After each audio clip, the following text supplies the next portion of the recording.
the Torah portion of Vayishlach. In this week's Torah portion it says that Esav ran towards him, and the him is Yaakov, and embraced him. He hugged him, fell on his neck, and kissed him, and they wept. Rashi comments on the words, and he embraced him. He explains that Esav's compassion was moved when he saw Yaakov bow all those times. Since Yaakov approached Esav bowing many times, so that was something that Esav found very moving, and that was the reason that Esav hugged Yaakov. Next, Rashi quotes the words, and he kissed him, and Rashi comments that there are dots over the word, and he kissed him. I say the word because in Hebrew that's all one word. In English it's a few words. There's an argument regarding this in the Breita of the Sifri, and that is one of the Midrashim. Some say that the dots mean that he did not kiss him with all his heart. In other words, it's weakening the word, and he kissed him. He kissed him, but he didn't really mean it. Rabbi Shimon Bar Yochai said, the Rashbi, that it is a known law that Esav hates Yaakov. Nevertheless, his compassion was moved at that time, and he did kiss Yaakov with all his heart. In other words, the dots strengthen the word, and he kissed him.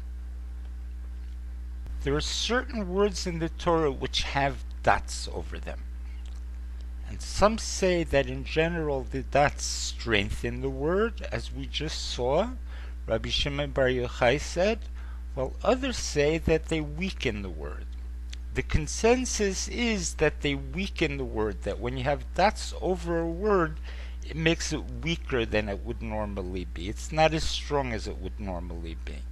You need to understand, why does Rashi explain the word, and he hugged him, only according to the second explanation in the Medrash, and leave out the first explanation altogether?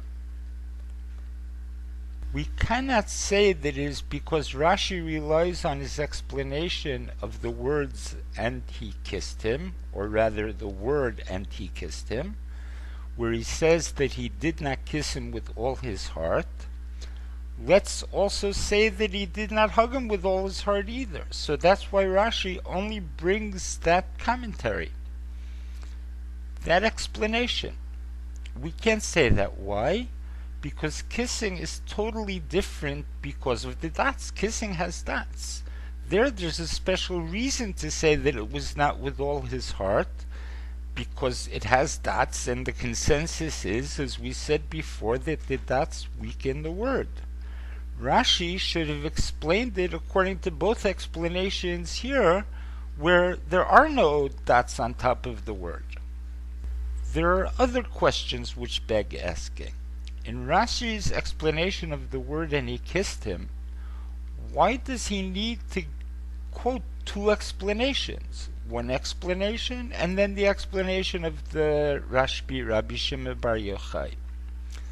We have learned that as a rule, when Rashi quotes two different explanations, it's because there's a question on the first explanation, but nevertheless the first explanation is closer to the simple meaning of the verse.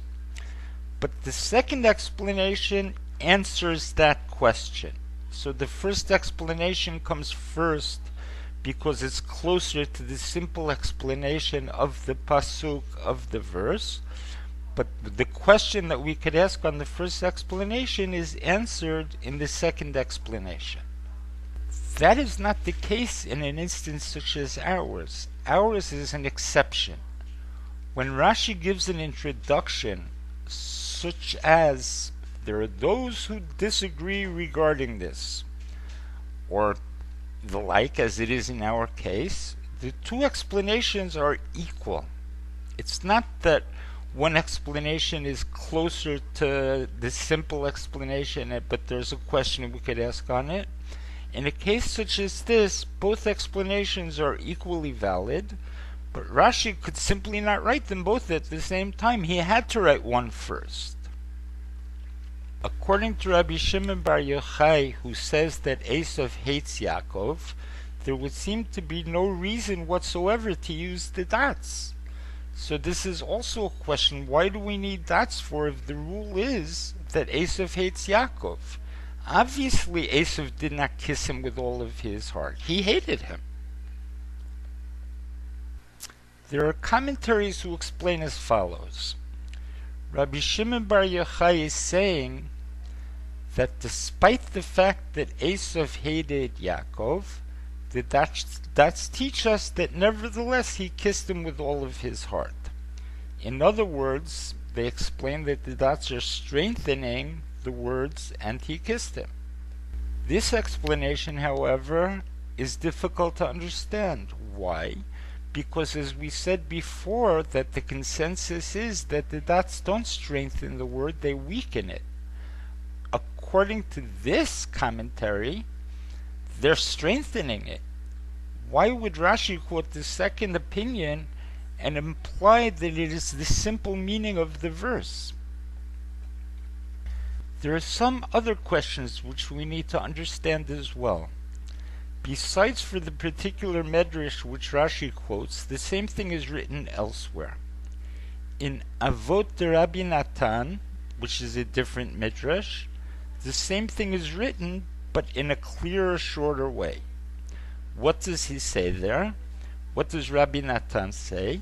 That this teaches us that it was not a sincere kiss. Rabbi Shimon ben Elazar says that this one kiss was sincere. So you have it short and sweet, the same explanation that's there, but given in a much clearer, much shorter way. This being the case, we need to understand. Number one, why does Rashi quote it from this particular medrash, which is more complicated? Number two, why does Rashi introduce the discussion with there are those who argue? Number three, why does Rashi quote the name Rabbi Shimon ben Yochai when Rashi generally does not quote names? He does not say, as a rule, he does not quote the name of the person who said it, the rabbi from the Gemara that said something. Number four, why does Rashi also quote the words that halachahi biyadua, it's a known law. This is the law, that Esav hates Yaakov. It might seem that we could answer as follows. According to both opinions, the dots make the word and he kissed him weaker. According to the first opinion, the kiss was not sincere. According to the second opinion, it was only this time that the kiss was sincere. In other words, it's really weaker because it was just a one and only time. According to this, we can answer the questions. Number one, according to the simple meaning of the verse, we know the purpose of the dots. Number two, we can understand why Rashi quotes this particular medrash and says that it's a known law. The word is weaker because it's a known law. Since it's a known law that Esav hates Yaakov, so therefore the fact that this one and only time he kissed him with all his heart is weaker. However, it's difficult to explain it in this manner. According to the first reason, the dots weaken the word itself. But according to the second reason, the dots only weaken the principle. The principle is that it is a halacha, that it is a known law, that a law that it's known that Esav hates Yaakov, but despite that, he kissed him with all his heart anyway. But the word itself is stronger because in this instance at least, he's kissing him with all of his heart. The answer to all of these questions is as follows. There are many words in the Torah which have dots. There are letters that are written smaller, letters that are written larger, letters that are missing, letters that are extra, and other sorts of unusual letters. Generally, Rashi does not explain these exceptions because they present no question in the simple meaning of the Torah. In the simple meaning of the Torah, it's not really relevant. Okay, this letter is written small. This letter is written large. This letter is written with a dot on top of it. Rashi only explains them when there is a question in any case. If there's a question regardless, then Rashi will explain it. Here, we do have an obvious question, which is the reason that Rashi is explaining it. How is it possible that Esav's feelings changed from one extreme to the other? At first he wanted to kill his twin, and he came with 400 men in order to wage battle against him. How is it possible that he suddenly hugged and kissed him? Therefore, Rashi explains the fact that Esav hugged Yaakov. He explains why Esav hugged Yaakov. When he saw his brother coming with so many gifts, his compassion was awakened, his compassion was moved. This involves no argument. This is the pure, simple meaning of the verse. At first he was coming to kill him. He was still angry about what had happened in the past. Esav was not the type that was willing to let bygones be bygones. But when he saw the way that his brother was coming towards him, bringing him all of these gifts, he had a feeling of mercy towards his brother. He had a feeling of love towards his brother. So no one argues about this. That's what the verse means, plain and simple. This is, though, a very different thing than kissing him. Hugging is a sign that he was impressed and felt love for Yaakov. However, kissing shows that he became truly emotional. From what we know about Esav, he wasn't exactly the emotional type. How could his feelings have changed from one extreme to the other in such a short period of time? This is why Rashi feels the need to explain the dots here according to the simple meaning of the verse. The dots weaken the word. Despite the fact that he kissed his brother, he wasn't totally sincere, so the kissing doesn't mean that much. Rashi also says that the rabbis argued this point, and some say that it was sincere, but only this time. Before it would not have been sincere, and after it would not have been sincere. This time, since his compassion was aroused, therefore this time it was sincere. That was an exception. This is why we say that it is a known law.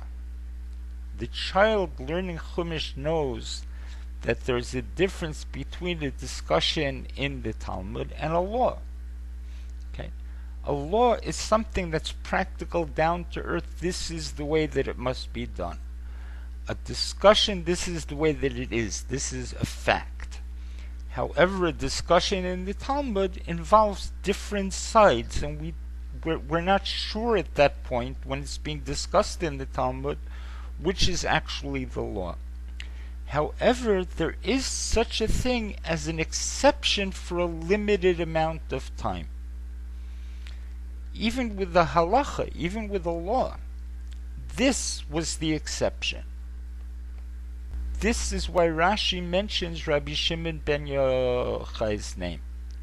Rabbi Shimon bar Yochai lived in the time of the Roman exile. And the Romans, we know, were Esav's descendants.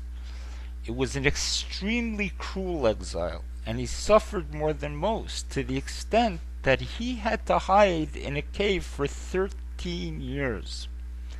Nevertheless, when someone was needed to approach the Roman emperor in order to annul a certain decree against the Jews, they sent him. Why? Because he was accustomed to miracles. This is the lesson which Rashi provides for all of us. During exile, it sometimes seems difficult to observe Torah properly. Esav, the nations around us, get in the way and make it hard for us to learn Torah. This is especially true because Esav hates us, and that is a law. That's the way it is. Nevertheless, if we do what we have to do, not only will Esav tolerate us, but he will be moved by emotion to hug and kiss us.